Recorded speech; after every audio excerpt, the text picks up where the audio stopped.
Ahojte, vítam vás pri tretej epizóde videokurzu Slovenčina pre cudzincov. V predchádzajúcej časti sme sa naučili, ako počítať a ako si niečo objednať v kaviarni. Dnes však ideme von, do mesta. Ukážeme si, ako sa opýtať na cestu, ako ukázať smer, no a naučíme sa aj nejaké nové slovíčka.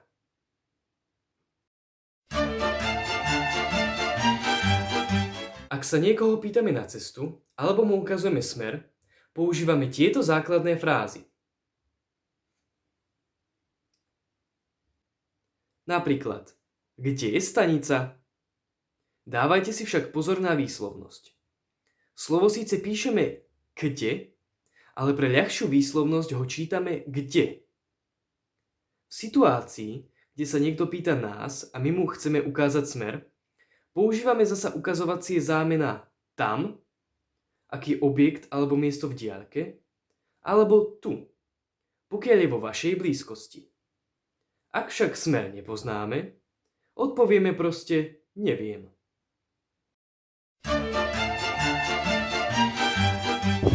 Dobrý deň, rozumiete po anglicky? Prepáčte, ale nie. Nevadí. Viete, kde je reštaurácia? Tu, priamo pred vami. A neviete, kde je stanica? Tam, na konci ulice.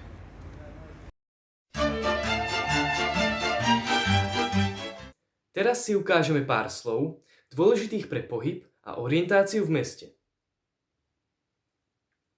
Mesto. Ulica. Hotel. Stanica. Obchod. Reštaurácia. Skúste si teraz tieto slovíčka precvičiť. Ja vám budem ukazovať obrázky miest, no a vy mi ich skúste pomenovať po slovensky. Nechám vám vždy chvíľu času a potom poviem správnu odpoveď.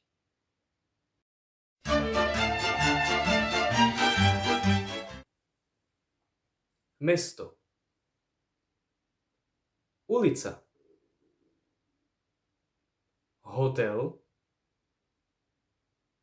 Stanica. Obchod. Reštaurácia.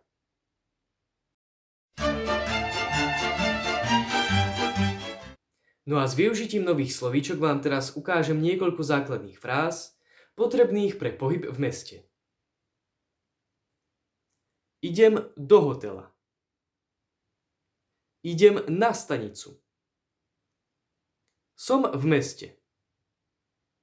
Všimnite si prosím v prvých dvoch vetách použitie odlišných predložiek na rozdiel od angličtiny. Dávajte si pozor na správne používanie predložiek. Opäť si to všetko ukážeme v krátkom dialógu.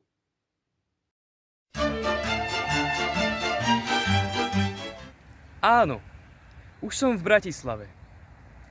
Idem najprv do obchodu a potom do hotela. Ale neviem, kde je obchod. Musím sa niekoho spýtať. Dobrý deň. Neviete, kde je obchod? Dobrý deň, jasné, je hneď pred vami. Ďakujem. Veľmi ste mi pomohli. Nakoniec si ešte zopakujeme najdôležitejšie frázy z dnešného videa. Opakujte po mne. Kde je stanica? Tu. Tam? Neviem. Idem do hotela. Tretia časť nášho výučbového kurzu je u konca. Verím, že ste sa zase naučili niečo nové a že vám to pomôže v ďalšom učení sa slovenčiny. Ďakujem vám za pozornosť. Ak sa vám video páčilo, nezabudnite mu dať like a odberajte náš kanál pre podobný obsah. Dovidenia.